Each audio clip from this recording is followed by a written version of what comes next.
Hello and welcome to another episode of the Blueprint Roundtable. Today, I'm going to be your host, Krissy Manzano, and I have with me Lizzy and Emily.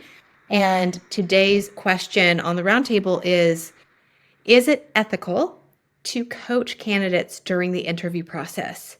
And I mean that from the recruiter side all the way through the hiring manager side, right? To give them insights into the next interview, to let them know what people are looking for. Um, we definitely have some thoughts on this, but Lizzy, I'll start with you first. Yeah, I think it's definitely ethical. I think there's a certain way that you can go about coaching candidates to a point where you're not giving them the answers. Um, I think in personal experience, the way that I've done it before is like setting up an interview prep.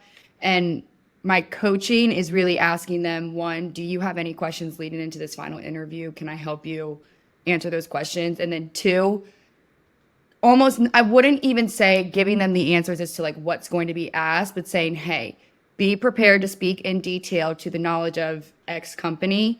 Do you have anything you would like me to clarify on so you have that information so you're prepared to speak on it? I think that's a really good way to go about it too. And then with also coaching, I think giving feedback from hiring managers to help a candidate going into the next interview is really big. You don't have to tell them exactly word for word what the hiring manager may have said in that scorecard, but I think letting them know that the hiring team really wants to see them show more of like, walk me through your sales process, or how do you qualify with a decision maker, and making sure they know, okay, go into more detail because we want to see that. I think that's the right way to go about coaching somebody. But Emily, what are your thoughts? Yeah, I definitely think it's ethical. I think it's ethical so long as you're not giving them like answers to the test. Like an example would be like, would you not use a navigation system in order to figure out where you're going somewhere for the first time? And like, could you get there without said navigation system? Yes, but would you have to maybe like backtrack and like make a wrong turn here or there? And it's really just to like clear out the noise so the interviewers can get a really good assessment of those natural skills. And sometimes that can be overshadowed by nerves or by confusion. And so I think that not giving the exact answers allows you to get that organic response to the questions. But like you said, I mean, giving someone at least sending them in the direction of where you would recommend they prepare, not necessarily prescribing exactly how they do that or what they present, but saying, I'd recommend X, Y, and Z. And I think the other piece of it is making sure that that's consistent across all candidates throughout the process. So that's another level of ethics applied to that scenario where if you're going to do that, you must do it for each and every individual, and you must try to be as streamlined in that approach as possible to incorporate fairness and equity into the process.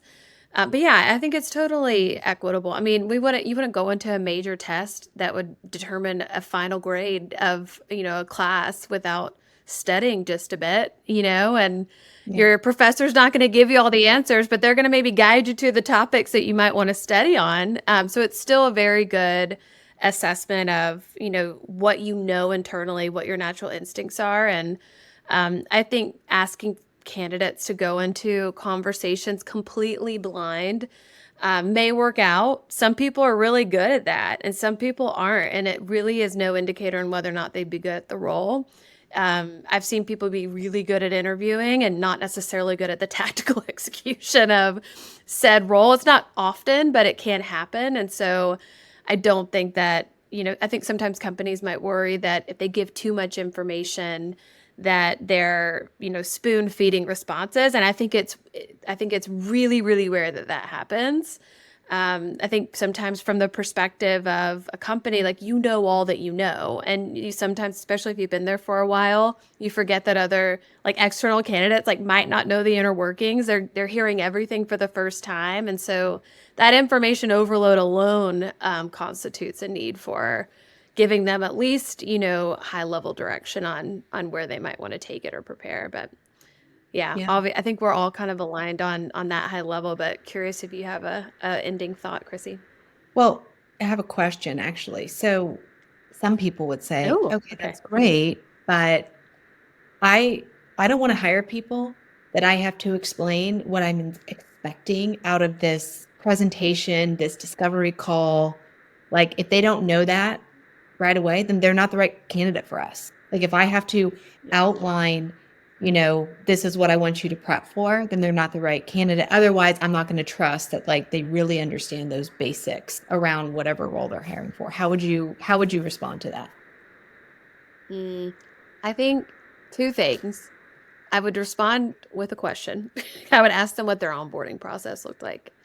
And if their onboarding process is not streamlined and it is basically the expectation of that person to be able to come in and very much self-lead and self-manage, not a bad idea to make sure that you're indexing for that skill set. But if you have any semblance of an onboarding process, which most folks that are in Series B, Series C, and beyond have something like that formalized. I don't think it's that big of an issue. I think maybe for like early growth, that might be, the scrappiness that you're looking for. But I think more often than not, it's an unneeded concern that distracts from the actual thing that you're looking to assess for, which is, do they have the skills to come in and do this role? Not do they have the skill to read my mind? Yeah. I'm curious what you think, Lizzy. I agree with that 100%. I think that's sometimes where hiring managers and like maybe the recruiters and the candidate, they can all be misaligned on what's happening in the process. I also think too, when you're coaching candidates, you are basically testing the candidate to see if they're coachable for any position. That's a good point. I'm not giving you the answers. I'm telling you, hey, Emily, Krissy really liked you, but in your final presentation going in, we really need to see your closing skills because on the mock call, you didn't go for the close as strongly as you said you did in the first initial interview. So really focus on that. If then Emily goes into the interview and she either doesn't do it, then she clearly can't take the coaching advice. Sorry, Emily.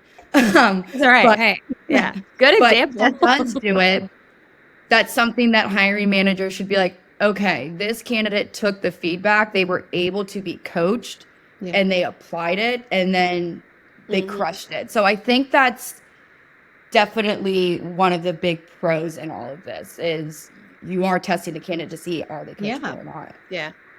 Totally. So true. Interviews shouldn't feel like a gotcha. Like you should want them to succeed. It's like going to watch a really good show, like you really want that person on stage to like do their best. It makes everybody feel more comfortable. But they still have to do their part to show up on that day and perform. And you can't fake it. You can't fake the preparation. So I would agree with you 100%. I think that it's better. There could be scenarios where you might lead someone in a direction that they may not have gone in before. But if they can take that direction and crush it, like that's the type of employee that more often than not is going to be really successful. I also think too, for just one of my final thoughts, if we didn't coach candidates and help them improve during the interview process, no, we would not, any company would not be getting hires in a timely fashion. It would take a lot longer, and I think it would complicate a lot of things. So being able to coach these candidates in the right way without giving them all the answers and also the questions to it, I think really helps just also smooth out the interview process too and candidate experience. Yeah. Well said. I agree. I mean, I think, Lizzy, your point was really valid in the sense of, the coaching element of like implementing feedback. The only thing I would say I slightly disagree with when you said, Emily, it's rare, but there are some people that are really good at interviewing. I think it's even rarer than rare. I think like this notion that like people are such good interviewers, like is more around companies having bad hiring processes and relying on guts to interview people they made me feel good. They're not a good interviewer. They just made you feel good. And because you have no process, you couldn't sniff that out, which you would have if you had a good hiring process really easily. Honestly, we've been doing recruiting for almost 4 years now. And from being operators beforehand, I literally can't tell you the number of times when you give people an outline of what they need to follow. If they don't have the skills, they won't do it. I mean, I literally just got out of an interview with someone who I asked a question to 3 times. I'm like, well, this is what I'm looking for. This is what I mean by that. And they couldn't provide that information because they don't have that experience. Like, and that's granted a little bit different than what we're talking about, but you want people to feel comfortable and understand what you're looking for in order to see if they can show you. If I'm asking someone to go kick a soccer ball, in the top left-hand corner, and they don't have that skill set, like, and that ability, they're not gonna be able to do it unless it's a fluke, right? Which is very unlikely. And so I think we really underestimate how powerful skills are here. You want to see what their skills are.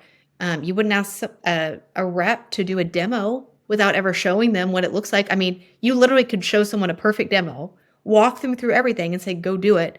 And if they don't have the skill set or experience, they're going to flunk, right? Like, it's no different in interviewing. They're like, yes, I mean, you could technically give someone the perfect answers, but this isn't about giving answers. It's about making sure someone understands what they should be prepared for. So all that to say, I think you all make great points. That's all the time that we have today, but I think we should review how we look at coaching as, instead of looking at it as a negative, looking at it as a positive to weed out people, because people will show you who they are if you let them, right? But if you try to do gotchas and stuff like that, you're gonna miss the folks that you should be weeding out. So great thoughts today, y'all. Until next time, we'll see you later. Bye.